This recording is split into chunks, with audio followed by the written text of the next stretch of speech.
আজ 22 তারিখ, মহালয়ার পরের দিন আমরা বেরিয়ে পড়েছি মা দুর্গার দর্শনের জন্য, প্যান্ডেল হপিং করার জন্যে। কিন্তু যে পরিস্থিতির সম্মুখীন হলাম, তাই এই ভিডিওতে আপনাদের সামনে তুলে ধরছি। আমাদের প্ল্যান ছিল উত্তর কলকাতা ঠাকুর দর্শন, সেইভাবে বেরিয়ে পড়ি, কিন্তু বেরিয়ে পড়তেই বৃষ্টির সম্মুখীন হই, যদিও তখন কম বৃষ্টি পড়ছিল। তারপর তালা প্রত্যয় পৌঁছতে পৌঁছতে বৃষ্টির বেগ আরও তীব্র হয়ে ওঠে। এরপর আমরা প্যান্ডেলের ভেতর ঢুকি এবং মায়ের দর্শন করি। অপূর্ব সুন্দর মায়ের মূর্তি। 2025-এ তালা প্রত্যয়ের শতবর্ষ পূর্তি, তাই এই বীজ থিমের মাধ্যমে 100 বছরের যাত্রাকে বীজ রোপণ ও তার পরিণতি হিসাবে তুলে ধরা হয়েছে। বীজই হলো জীবনের শুরু ও প্রসার।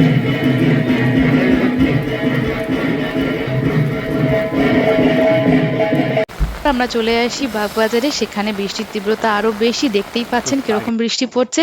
আমাদের প্যান্ডেল এবং ঠাকুর দর্শন করি, কিন্তু এখনো এখানকার কাজ ইনকমপ্লিট। চলে আসি আহিরি টোলায়, সেখানেও ইনকমপ্লিট হয়ে রয়েছে, এখন ওরা উদ্বোধনী করেনি। প্যান্ডেল হপিং আর ঠাকুর দর্শন কোনোটাই শেষমেশ আর ভালোভাবে করে উঠতে পারলাম না যেভাবে আমরা প্ল্যান করেছিলাম। প্রচণ্ড বৃষ্টি, আপনারা দেখুন দেখুন কি তীব্র বেগে বৃষ্টি পড়ছে, তাই আমরা বাড়ি ফেরার সিদ্ধান্ত নিই।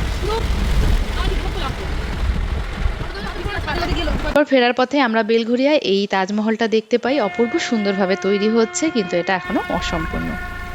এইভাবে আমরা প্যান্ডেল হপিং করেছি। যদি আবার সম্ভব হয় আবার বেরিয়ে পড়বো আর এইভাবে মায়ের দর্শন করব, আর আপনাদের সাথে অবশ্যই সেটা ভাগ করে নেব। আমাদের সবাইকে জানাই শুভ শারদিয়া।